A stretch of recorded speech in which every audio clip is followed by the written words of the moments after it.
Andrew, congratulations, a very impressive performance there to book your place in the quarter-finals of the Matchplay. You must have enjoyed that performance. Yeah, I was pretty happy with it. Your form this year has been very up and down, and in the last month you seem to have rediscovered yourself. What's changed in the last month? Yeah, I'm well aware of that. I know my form has been dodgy. I think I've been practicing my technique, trying to get that straight dart through.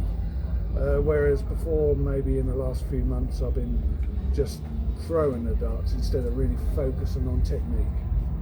The numbers we've seen in your post today, this is very close to the form that won you the UK Open. Do you feel that you're getting back to that Andrew Gilding winning formula? I hope so. Seem to be hitting the doubles. That's my main strength. Usually when I'm on form I hit the doubles and a few 180s as well. What would it mean if you could add a second TV title to your CV? Well, that would be lovely.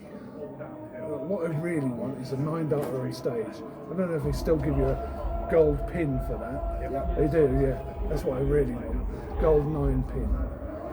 Andrew, thank you very much. Thank you. Andrew, where was the belief coming into this tournament? Because you sort of alluded that the form hadn't been great until you sort of set foot in Blackpool. No, well, we're still chasing that property. I know. I mean, when I won the UK Open, I said I wanted to buy me a flat, but now we're sort of hoping to get a bungalow now. And I raised the level a bit, so that's probably an incentive to really knuckle down and practice hard. Getting to the quarter-final of the World Matchplay can't hurt those aspirations? Not at all. I mean, it's big money to be had, isn't it? With the form and the performances you've produced in your first 2 games, is the belief there that you can really go on and go further in this tournament? I'm starting to. I mean, I ain't going to worry too much about the next game. Already got further than I've ever got before, so that's always my goal. Do one better than before. Sometimes I sort of leapfrog and do, I never won a Players' Championship, but I won a major. So hopefully I can leapfrog again and do even better. Are you starting to feel more comfortable on these TV stages? Yeah, absolutely. Yeah. That's experience. It's invaluable. Andrew, you mentioned that you've been working on the technique. At what point did you realise that something wasn't quite right and you needed to put a little bit more work into it? Well, it's when there's too many stray darts. You're missing the big numbers. Although I did that tonight. Or if you're slipping into the 5 or the 1 when you're going for a 60, you've got to straighten it up. Next time in the quarter-final, it's a race to 16 now, an incredibly long format.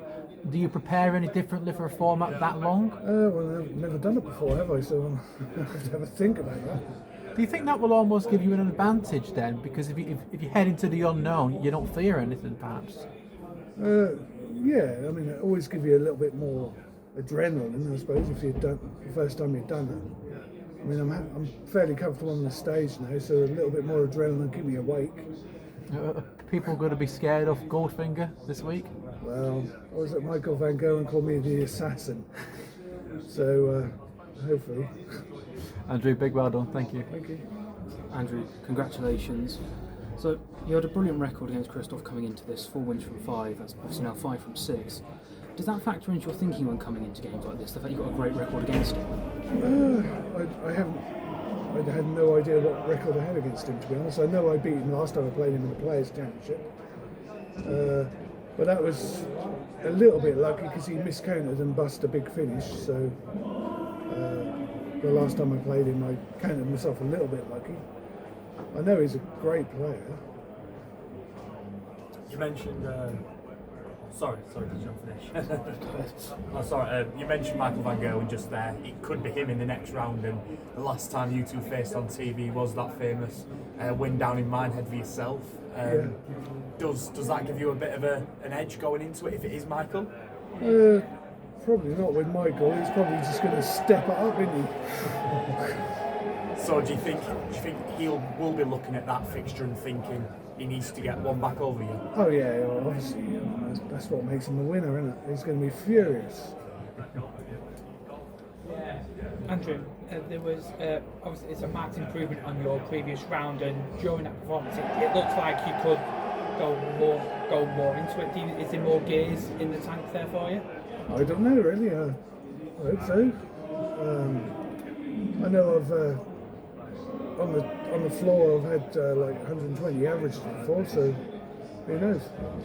And obviously, when you won the UK Open, you had massive celebrations with your Super League team with the cup. Unfortunately, the lid doesn't come off this trophy. So, have you got any other? Have you got options for that? Oh, they'll find a way to get me drunk, I'm sure. Good luck in the next round. Thank you. Ryan, any more? I was just going to say, since it's the first you ever made it at the World Match Play, how have you used your experiences from previous years when say 2 years ago, obviously that dramatic loss to Michael Smith, have you been able to use experiences like that in order to get you here today? Well, yeah, I mean, I think the first time I was here, I lost 10-0 to Michael. Was that Michael Smith? I can't remember. I lost 10-0 to someone. So you can't get any worse than that. So what is there to fear?